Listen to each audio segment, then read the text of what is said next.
This is Aisha with Celebrity Wasted, and here's my sister Naki. Say hello, Naki. Hello, Naki.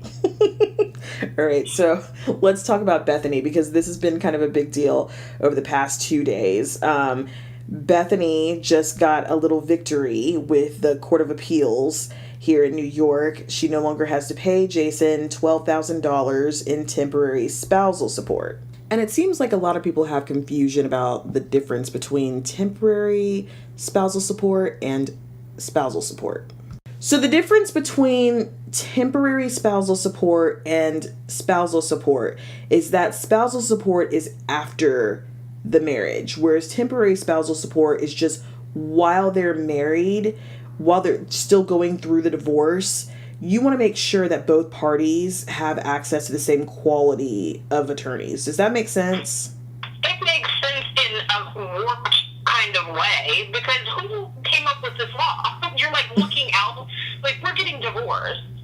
Well, I shouldn't be looking out to make sure that things are fair. It's about not being fair. It's about the person who can be most cutthroat when we're going through this process. So, no. Who came up with this law? well, I mean, that's the reason why usually it's not the other party who willingly provides this.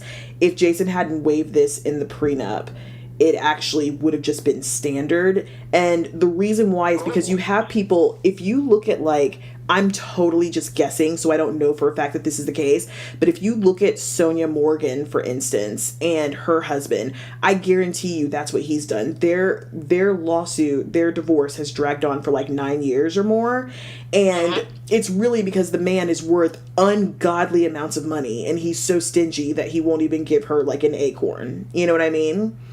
And so that was going to be my next question. There was a prenup with Bethenny and Jason? With Bethenny and Jason, there was a prenup. And in the prenup, it said that they waived any and all spousal support.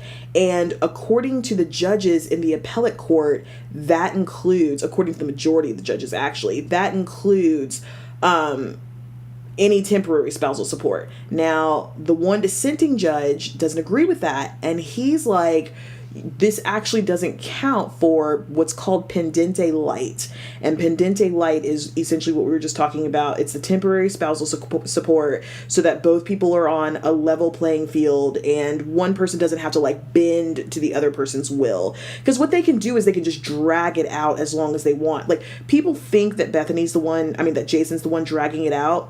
I don't know who is, but usually it's the person with more money who drags out the case. I don't know who is, but based on the reality shows that I watched and knowing their personalities, Bethenny is the one who is.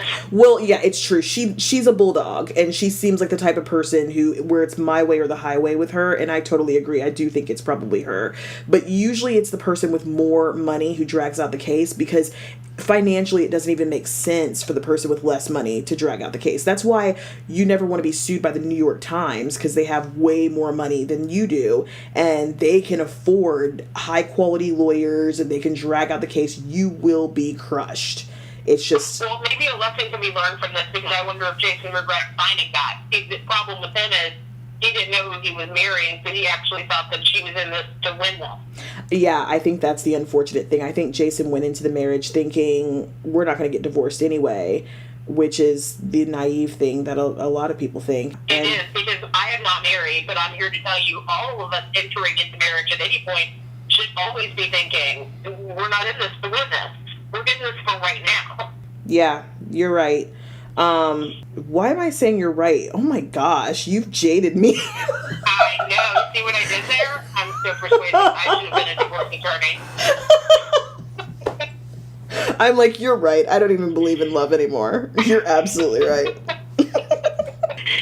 But I do think that both parties need to go in with a prenup, and I think that you need to be very smart about it, because people like Jason and people like Todd, I always want to call him Todd Burris, Todd Tucker. I know, that's really bad.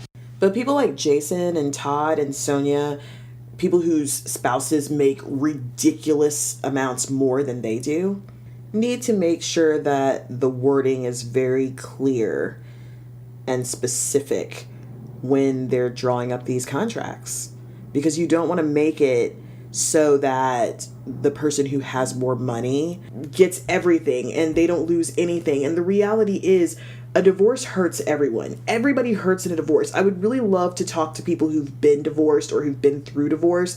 I know I'm part of the divorce generation. I have a lot of friends whose parents were divorced, and all the kids suffer. I mean, I haven't talked to a single kid who didn't feel like it was one of the hardest times in their life. And then parents suffer financially, emotionally, people suffer. So I think it's interesting that Bethenny seems to be so upset about the idea of forfeiting just a small portion, which, by the way, let's just make this clear. She wouldn't have to pay Jason temporary spousal support if they would just go ahead and settle the case. Well, maybe they really do secretly love each other, and maybe this thing is going to end up with them, like, deciding not to get divorced. Or maybe Bruce will be 18 by the time it finally goes through, and it'll be a moot point. I think it probably will be. Let's continue this because we're running out of time. So, to be continued, coming up next, this is Asia Naki with Celebrity Wasted.